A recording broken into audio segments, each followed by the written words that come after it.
Good afternoon and welcome to today's accounting telematics session. First of all, learners, I would like to say thank you very much for staying in and watching, because today we'll be doing something which is called an income statement, which is very tricky with some of those adjustments, and hopefully after today's session we have shed some light on those tricky adjustments. So if we're going through to our telematics workbook, it will be activity number 3. It will be a company income statement. Okay, so when we look at our book quickly, we've got what they want us to do is they want us to calculate the cost price, the accumulated depreciation, and the carrying value. So we'll refer to that information B, on the adjustment page in your workbook, and then in the answer book we'll go there. Right? So let me just first explain what I've did so far quickly, just to put you in the picture. We're going to come back. This will be the information. All I did was I just separated the income statement with the sales, cost of sales, to the gross income. Right? Then the second page, what I did was I just listed the operating expenses right down to the net profit after tax.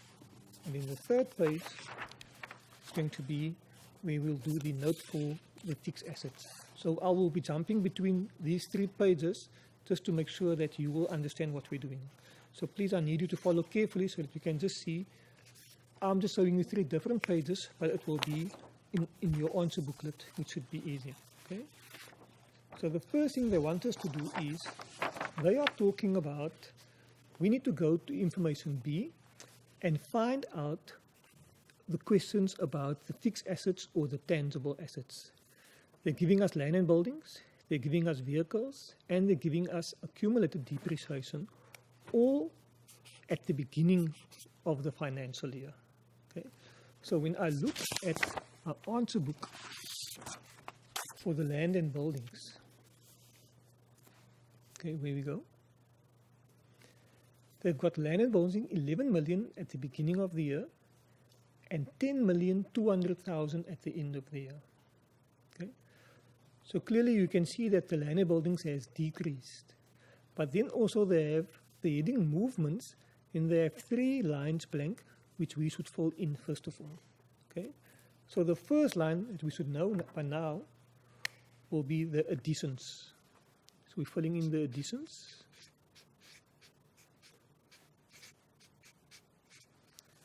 Right. Then we fill in the second line, disposal at carrying value or disposal at book value. In the third line will be the depreciation. Okay.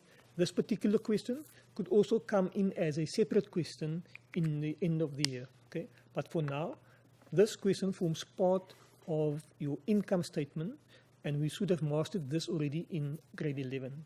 So we're just testing a bit of grade 11 work. Like I said again, this could also come in as a separate question at the end of the year.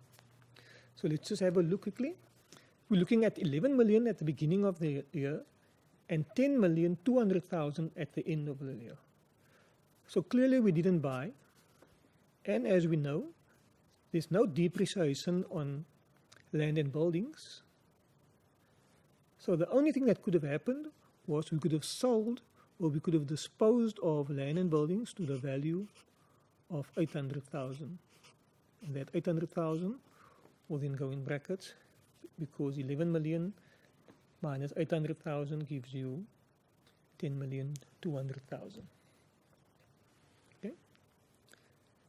Then also for the vehicles, they give me the cost price at the beginning and the accumulated at the beginning. So I need to calculate the carrying value at the beginning of the financial year. So all I do here, I take the 900,000 minus 387,600. I will get 512,400. Those are all marks that we can fill in without having a look at the adjustments. Okay, so now we need to go to the adjustments, because these are the things that we'll have to go and calculate. Okay, so what do they say? It says a vehicle was bought on a vehicle bought on the 1st of July 2015, okay, was sold for cash at a profit of 5,000 Rand on the 31st of December. Okay, so in other words, we sold a vehicle, but that particular vehicle that we're selling was bought on the 1st of July. Okay, then the question is, calculate the following with regard to the vehicle sold. Okay, we must determine what is the cost price of the vehicle that we sold, but that vehicle that we sold was bought on the 1st of July 2015. Okay. So if we go to the answer booklet, now whatever we're mentioning now about the vehicles, we'll be needing this one as well. So we'll be needing the fixed asset note, but also we need this to answer the other one, which is this one over here. Okay. They want us to determine what is the cost price of the vehicle that was sold. So if I'm looking at this, I see the cost price at the beginning of the year was 900,000. So I'm going to start with 900,000 at the beginning of the year.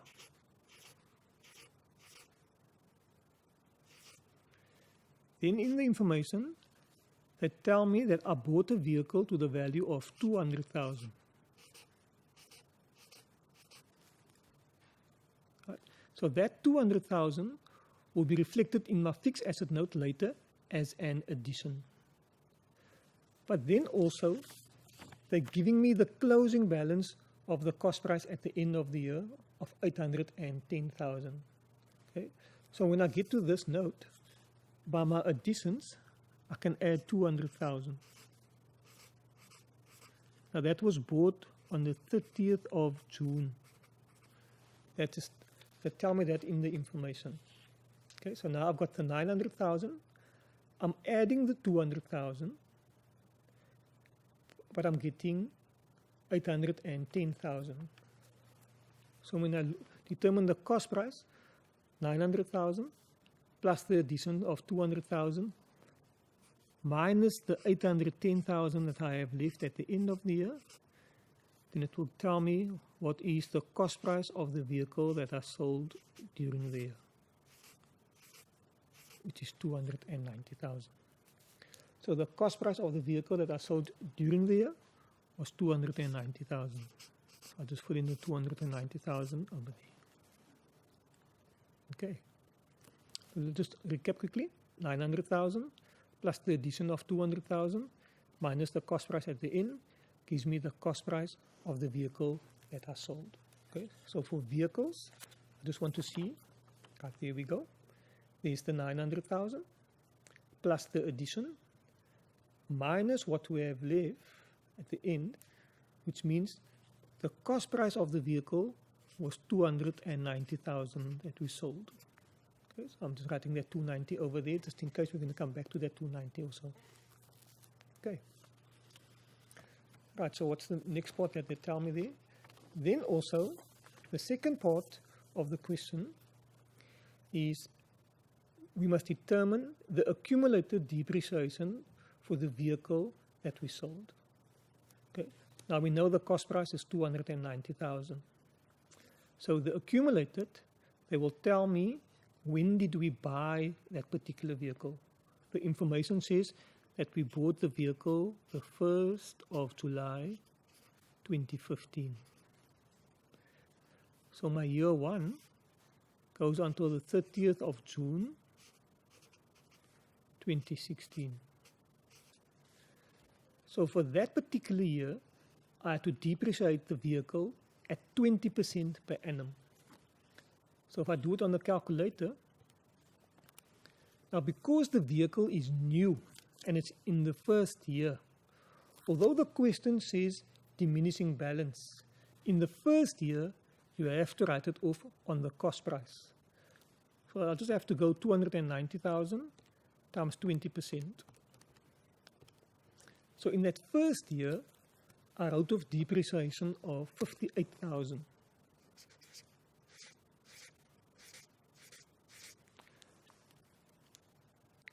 Now, that was in the first year, that was in the past. right? This vehicle was sold on the 31st of December. So in year 2, which starts the 1st of July 2016, and it goes only until the 31st of December. Which means in the second year, I only had the vehicle for 6 months. So now, before I'm selling the vehicle, I'll have to write off depreciation only until the 31st of December 2016, and then I'll have to write off the depreciation only for 6 months. Now in my second year, then the method of depreciation now kicks in. Okay, the method of depreciation is now diminishing. So now you have to go take the 290,000, which is the cost price, minus the previous year's accumulated, which was the 58,000. In the answer of that, you multiply with 6/12 times 20%. Okay, so let's just see what answer we get there quickly when we do that. So let me just repeat. 290,000 minus the 58,000. The 58,000 is the previous year's depreciation, which becomes the second year's accumulated. Multiply by 6/12 because we're not having the vehicle for the whole year. We sold it in December, and the percentage is 20%. Right? So from the calculation over there, we should be getting an answer. Right? Anybody? Yes? Okay. Here we go. The answer for that amount is 23,200. Okay, 23,200.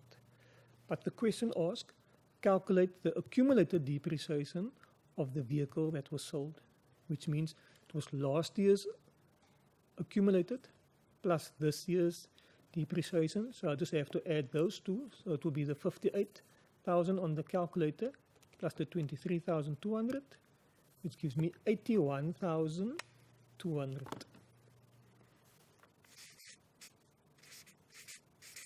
Okay, which is that one, and added that one, which I will take over there. Okay, 81,200. Then the third part of that question says calculate the carrying value. So as we know, carrying value is cost price minus accumulated depreciation.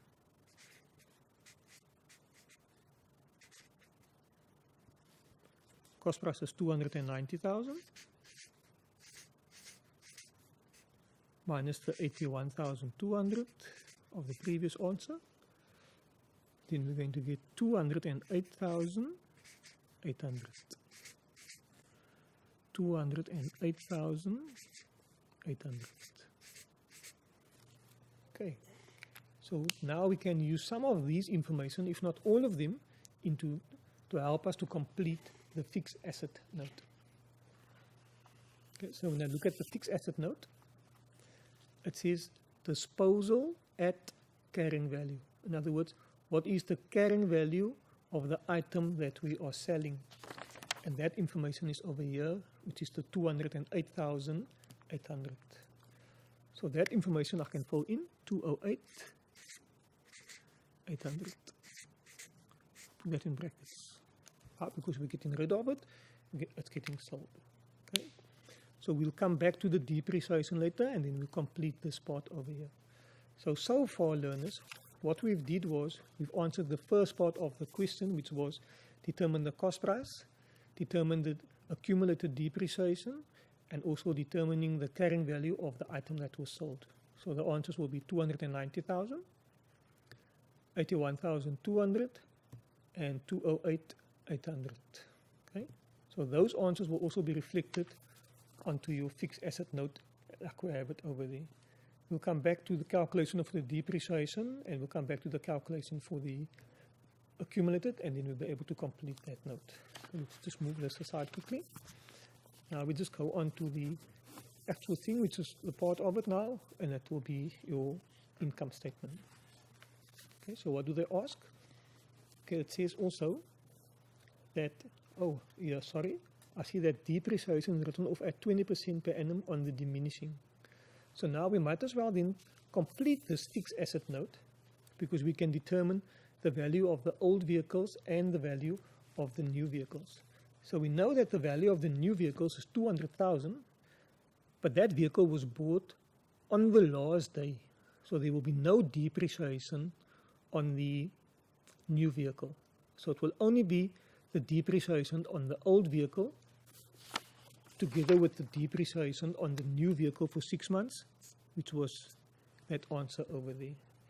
So when we get the line for depreciation, right,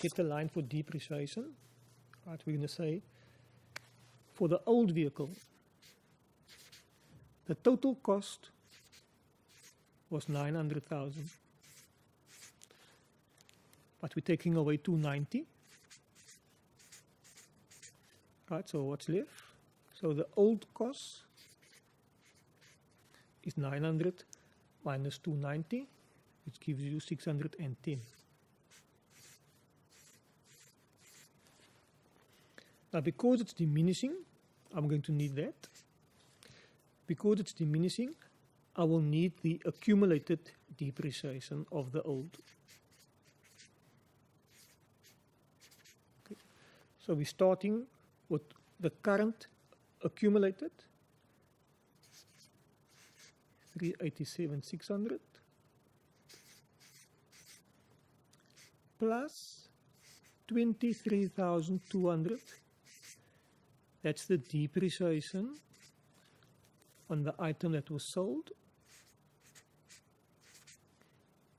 minus the total accumulated of the item that was sold, which in this case was 81,200, which is that figure over there.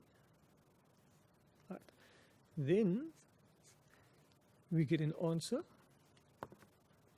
So we're going to go 387,600 plus 23,200 minus 81,200. It gives me 329,600. Okay. Right, so what do I do with this information? Okay. That is the cost of the old vehicle, and this is the accumulated that belongs to that cost of the old vehicle. So now when I do the calculation, I've got to go 610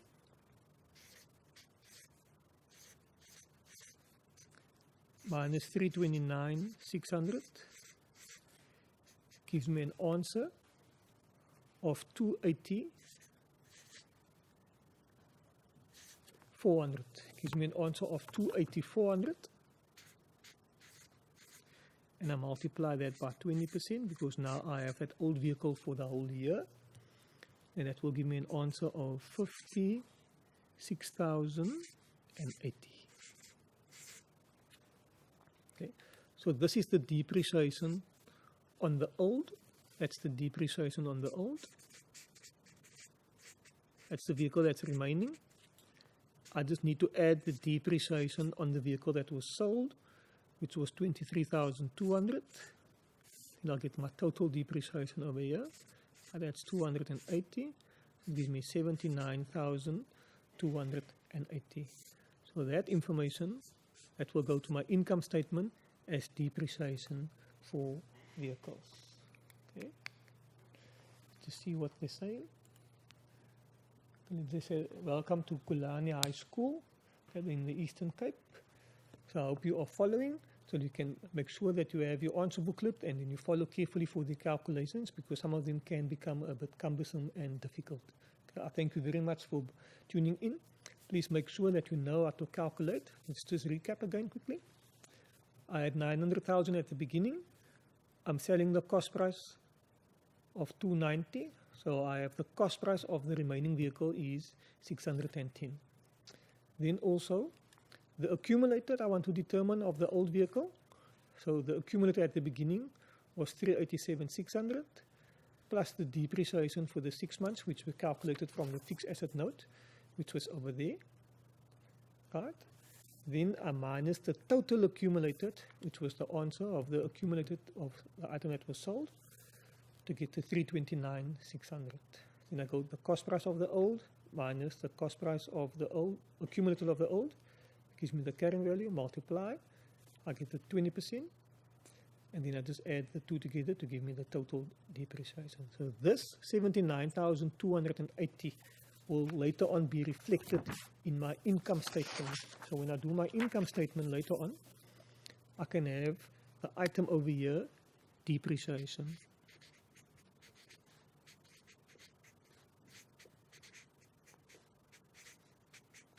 And that was the 23,200 plus the 56,080. Right, and that answer was 79,280. Okay. So now when we go to the adjustments, it should be easy because we already did adjustment number 1 already. So everything with adjustment number 1, that one B1, that was completed. The only information we can still just take from there, we don't have to determine the profit or the loss on sale of asset. It is given already. So the profit on sale of asset of 5,000, that is given. So that information we can take straight to the income statement. So again, when we look at the income statement, that's the top part. Right, just remember, as I said, I just cut mine in 3 just to make it a bit easier. We're going to have sales over there. That will be your first line. There's cost of sales. That will give you the gross profit.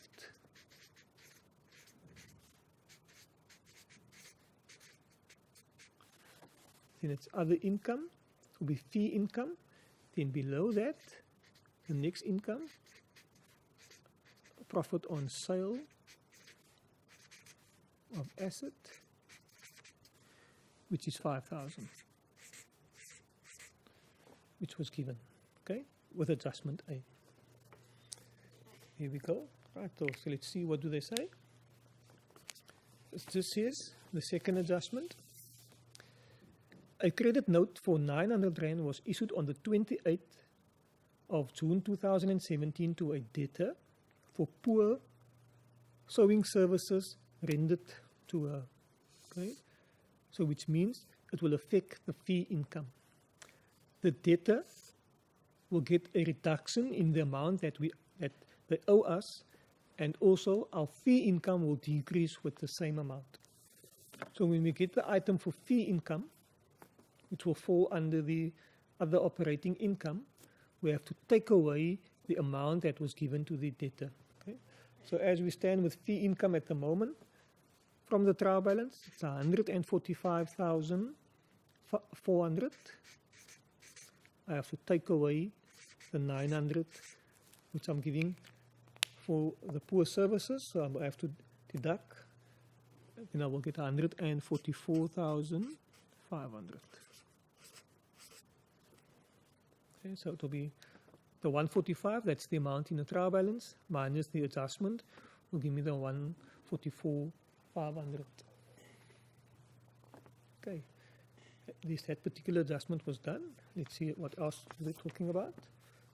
Right, the third one, it says the tenant owes the rent for June. Okay, so we're talking about tenant that owes us. That means the item in the income statement will be rent income. So we will have an item over here, rent income. Okay, so the amount in the income statement or in the trial balance is given. It's 172,500. Okay, now learners, this calculation can sometimes become a bit difficult, so you need to pay special attention to this one quickly. Okay, so let's just see, it says 172,500, that is the amount that the trial balance is giving us. Okay, so let's just show this calculation quickly. Okay, the 172,500 says the tenant owes you the amount for June. So they're owing June.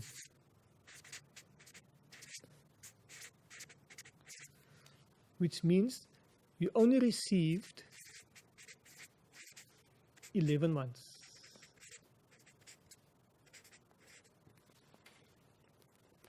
Now, if nothing else was said, then all you had to do to get the 1 month that they still owe you, take the 172 and divide it by 11. But it says that the rent increased in January by 1,500. So in other words, from the 1st of January, there was an increase of 1,500. So from January till the 30th of June, that's the 6 months, but they never paid for June. They only paid until the 31st of May. Because June is still owing. They owe you 1 month. Okay? Which means from January till May, which is for 5 months, they received the extra 1,500. So this 5 times 1,500 is causing that 172,500 cannot be divided by 11. So 5 times 1,500, that gives you 7,500. Okay. So to get the equal, I need to take away the amount that causes the inequality. So we go 172,500 minus 7,500. Then the answer of that I can divide by 11, because now I will have 11 equal months. Okay, so it's 172,500 minus 7,500. That will give, and then I can divide by 11. So it's 172,500. 172,500 minus 7,500 gives you 165,000. Divide that by 11. We're going to get 15,000. Okay, so what's the 15,000? The 15,000 is the rent before the increase. The 15,000 is the rent before the increase. And remember, the rent increased by 1,500.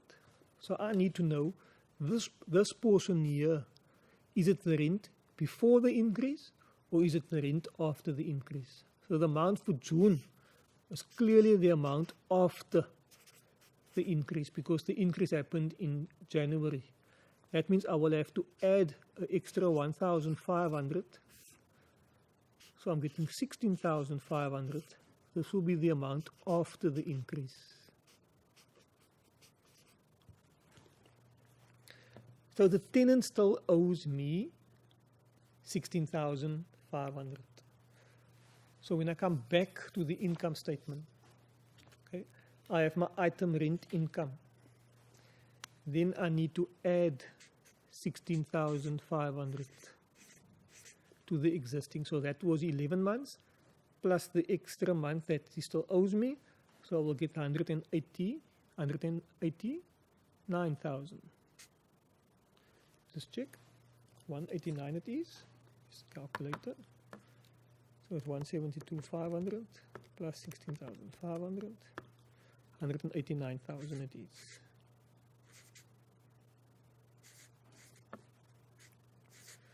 And as you can see, that block is done.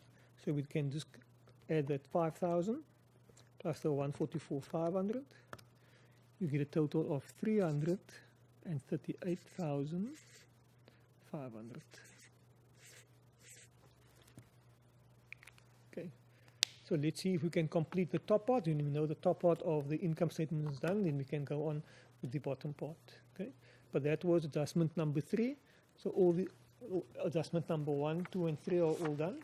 So now we just have to look at the bottom part, just see in your information, what do they mention, anything about sales. There we have the sales figure, 2,892,000. And there's a figure of debtors allowance. So we have to go take the sales minus the debtors allowance. There's no other adjustment for those, so those figures goes as is straight into your income statement. So when we get to the top line of the income statement, it's 289 to 200 minus the 52,000. Okay, so that will be the sales, that will be the debtors allowance. Then we can get an answer, then we can complete the top part, then we can get the gross income, then we can move along. Okay, so that was that. Need to see where is those. Here we have the second part. So here we are. So what was the net sales after we've taken away the debtors allowance? Was 2,840,200. Okay. Then we can determine the gross profit, which is just the net sales minus the cost of sales, which was typed in already. So that will be 1,348,000. Then we can add that too. We add the gross profit plus the total of the other income to give me a total for the gross income, which will be 1,686,500.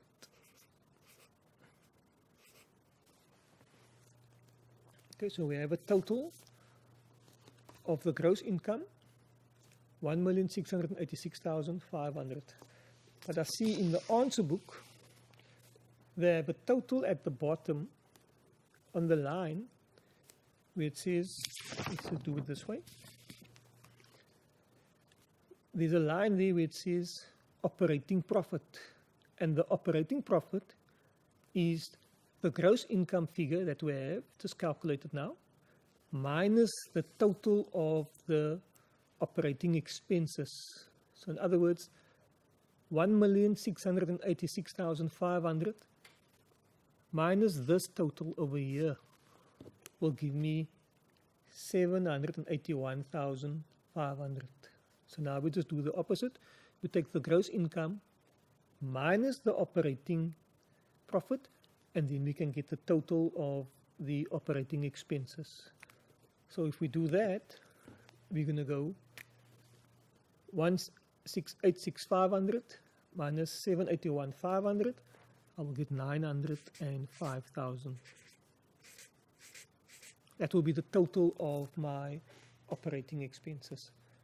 So in the event that we do have a missing number, then at least we know our operating expenses total is correct, because that minus that gives me that. Or in this case, we have to calculate the 905. So it will be 186,500 minus 781,500 gives me the 905,000. Okay, now we can move along. Now we have the top part of the income statement fully completed. We've done everything over here. So that part is gone. We don't have to worry about that anymore. And we can see that we already did adjustment number 1, 2, and 3. So the only thing we have to worry about will be the next one, which is the audit fees. So audit fees is typed in already. The total that's given in the trial balance for audit fees is 50,000. What does the adjustment say? It says audit fees of 23,000 was payable to the auditors after receiving the report, which means it is accrued. All we have to do, we have to add. So it will be 50,000 plus 23,000. That gives me an answer of 73,000. So it's 73,000 for audit fees. Okay. Then the next adjustment, they're talking about the trading stock, and they're talking about consumable stores on hand. So all we have to do, we have to look for trading stock in the trial balance.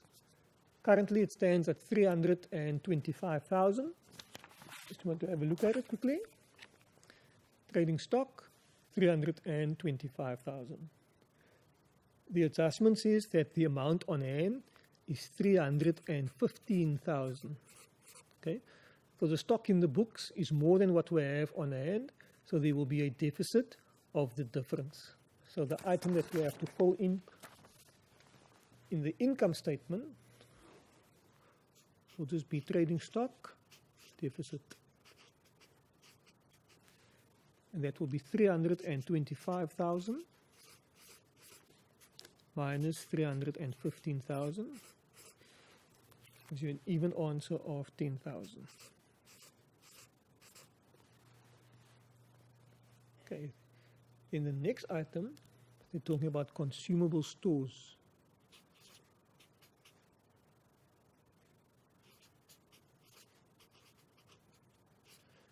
The amount in the trial balance is 104,700.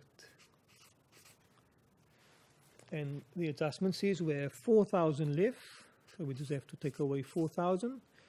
That gives you 100,700. Okay. It was fairly easy, that adjustment. Okay, so 1, 2, 3, 4, 5 is done.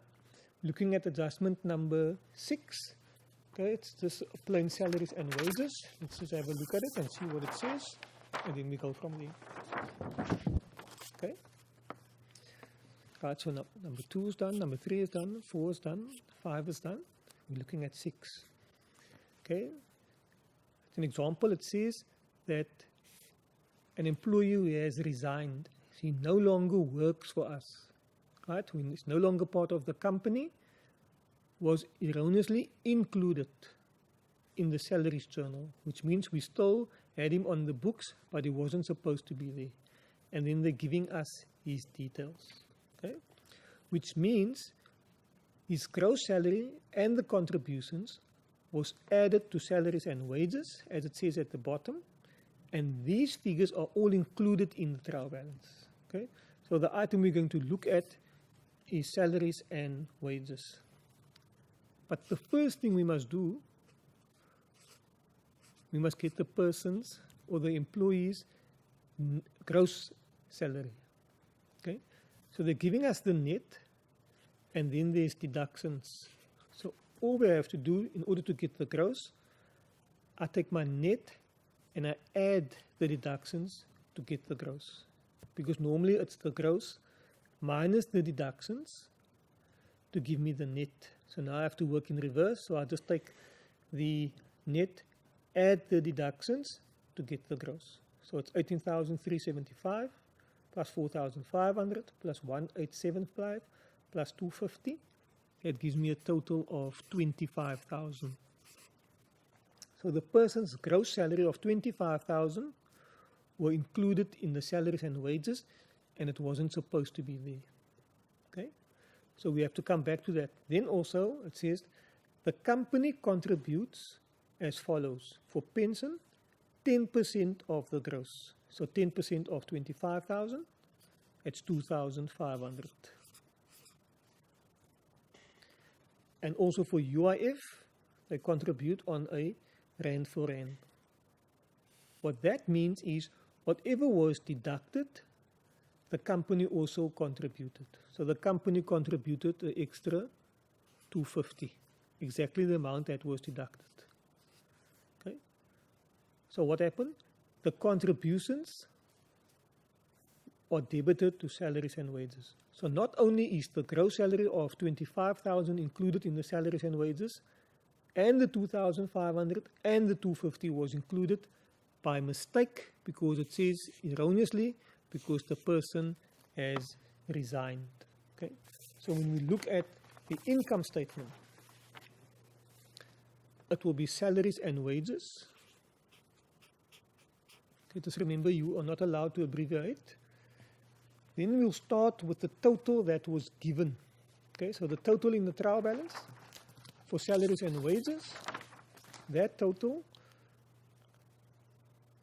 is 288,050.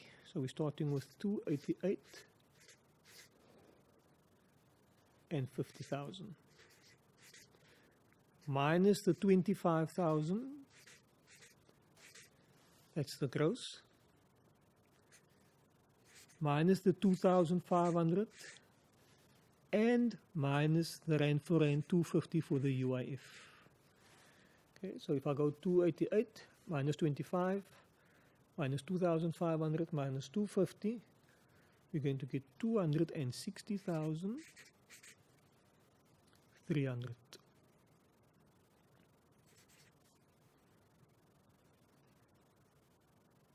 Yes. Okay, here we go. Right, so that adjustment, it looks a bit difficult, but in the end, it's quite easy. Right, then the ones, right, that will be number 6. And then number 7 is got to do with the income tax at the bottom. So now we just have to fill in the ones that didn't have adjustments. But remember, we have the total already. Oops, so there's a line there for salaries and wages, so that 260 should actually go there. So it looks like we might be a line short. We can sort that out now. Right, so what goes over there? The items that don't have adjustments was director's fees of 375,000. And I just need to squeeze it in over here. Director's fees, 375. Also bank charges.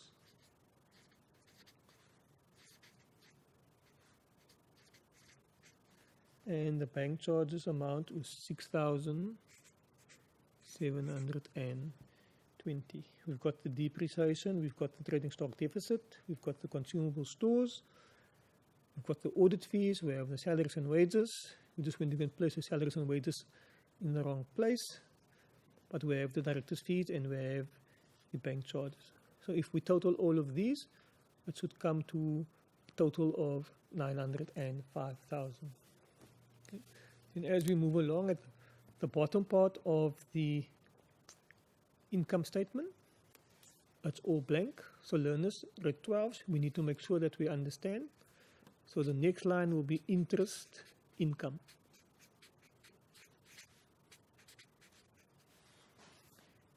Then it's profit before interest expense.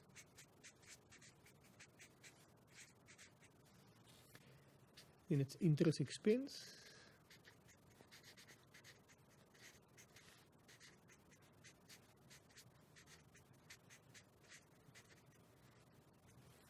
Then it's net profit before tax.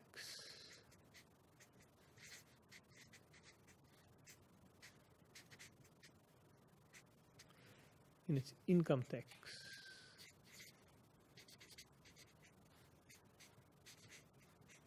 And then it's net profit after tax.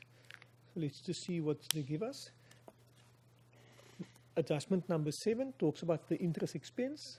Adjustment number 8 talks about the income tax. It says the income tax is 30%. So that is 30% of the amount before tax. So the amount after tax will be 70%.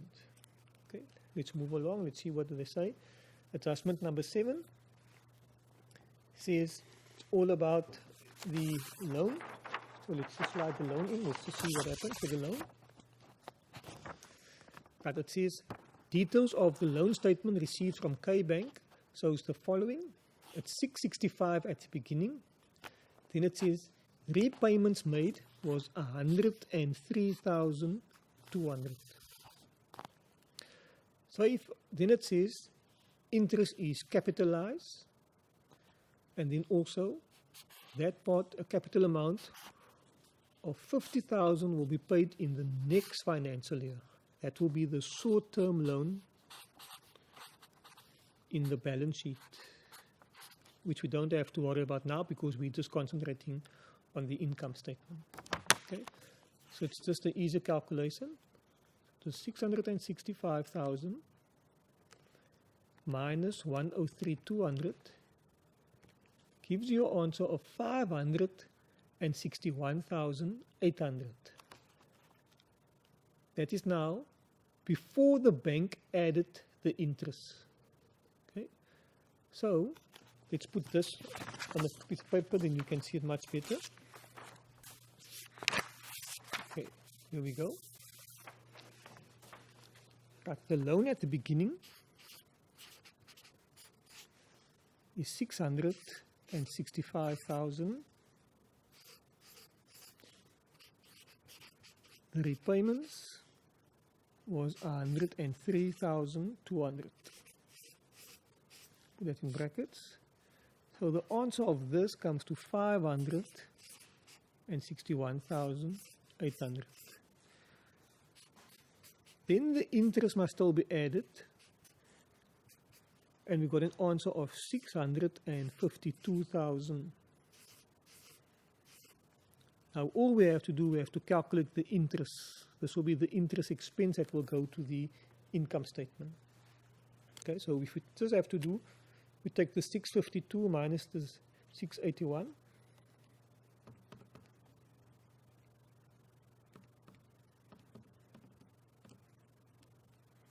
The interest comes to 90,200. So that's 90,200, which is the interest. So that figure, 90,200, that will go to your income statement as interest expense. So when you look at the income statement, interest expense, 90,200. Let's go in brackets. There shouldn't be a block here. This is 90,200. That's for interest expense. Okay. Then it just says there's interest income of 3,500. Okay. Now we can add. We take the 781,500 plus 3,500. Give me 785,000. So one more zero. Take away the 90,200. Gives us an answer of 694,800. Right. What percentage of that? 30%. So let's go to 30% of that. So it's 694,800 multiplied by 30%. I get the income tax amount of 208,440. Then the amount after tax, 694,800.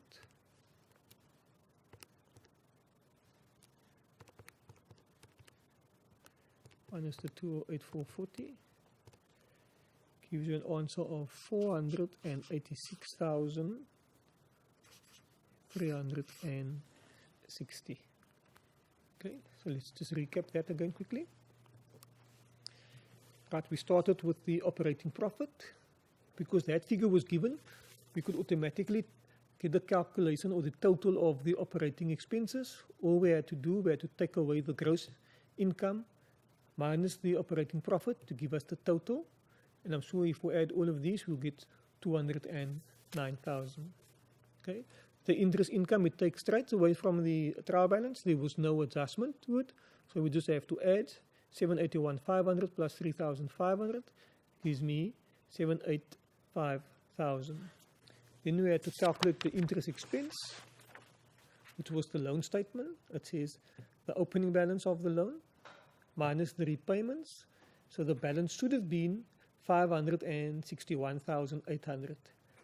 But the bank capitalized the interest, meaning that he added the interest to the balance to get to the final balance of the loan statement. Because the bank includes the interest and our trial balance doesn't show the interest. If you just have a look in your trial balance, it says mortgage loan 652,000, which means this figure is also given, but they didn't take into account the interest because the bank will tell you what's the interest that they're adding.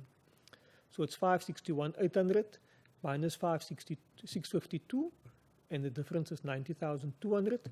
That was the interest expense. Then we just have to fill in the interest expense. So it will be 785,000 minus 90,200 gives me the net profit before tax of 694,800. The tax percentage is 30% of the net profit before tax, so that's the net profit before tax. The tax amount is 30%, so 30% of that gives me a total of 208,440. Then we go the amount before tax minus the income tax gives me the amount after tax, or I can also just calculate, if that was 100%, then I can just calculate this 70% and then get the tax if I go the other way. Or in this case now, it says 694,800 minus 208,440 gives me the answer of 486,360. Right, learners, let's just recap what we've done quickly. We've been working through an income statement. We've also been doing the note for fixed assets, which was this part over here that we must still need to complete over here so that we can complete that. And we were busy with calculating the cost price of the item that was sold. So we have an asset disposal inside as a part of adjustment of an income statement.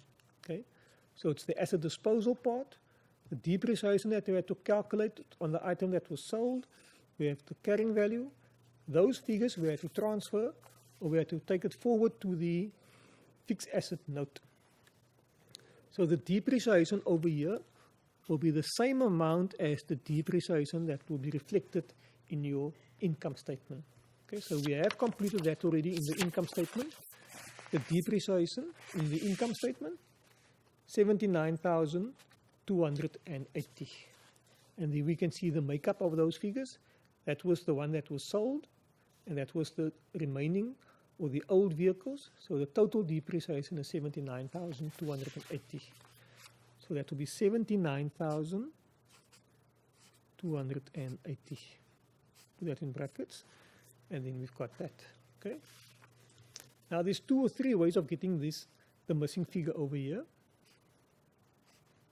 and then we can determine the carrying value. Okay. So we can start with carrying value. We say 512,400 plus 200,000 minus 208,800 minus 79,280 gives me carrying value at the end of the year of 424,320. Carrying value 424,320. Right, so I have the carrying value at the end of the year. So 810,000 minus what gives you 424,000.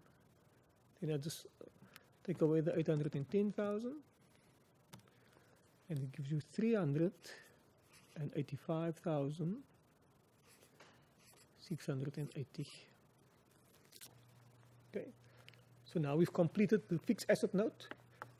It was just we had to fill in the depreciation that we got from the income statement, and that was linked to the first part of the question. We had to take away the cost price, we had to determine the depreciation, we had to determine the carrying value, which we also have in the fixed asset note. Right, then we had to do an income statement, which was just the sales minus the debtors allowance, minus the cost of sales that was given. The fee income was the 900 for the services that was rendered that was not according to standard. The profit on sale was given, that was by adjustment number 1. The rent was the one with the increase, where we had to have a look at the increase. Then what we did was we totaled, and then we got a total for the gross income. Right? Because the question gave us the total of the operating profit and the missing total in between, 1,686,500, take away the operating profit, then we got a total of 905,000. So that was the total of the operating expenses. Then we went through all those adjustments. We just carried the depreciation forward. Then we got a total, and then we just did the bottom part of the income statement. The interest income didn't have an adjustment, so we just had to add. Then we had to do the loan statement, which we did, which was this figure over here to calculate the interest. Right? And then we just had to calculate the before tax, take away the 30% for the tax, and then we had to calculate the 400, which was the amount after tax. Okay? Then, learners, all I need to tell you is thank you for watching, thank you for taking note, thank you for the responses. Unfortunately, I see that we have just people from the Eastern Cape. I hope to shed some light on the difficult calculations that we are looking forward to when it comes to the grade 12 exams. Please make sure you master them, you make them your own, and everything of the best for the accounting exams. We know it's the March control that's coming up, and then if you wake up after that, it will be ready for the June exams. All I can say is work through old question papers, make sure you understand, compare your answers, and everything of the best for the upcoming exams. In 2 weeks' time, everything of the best. I'll see you then. Goodbye.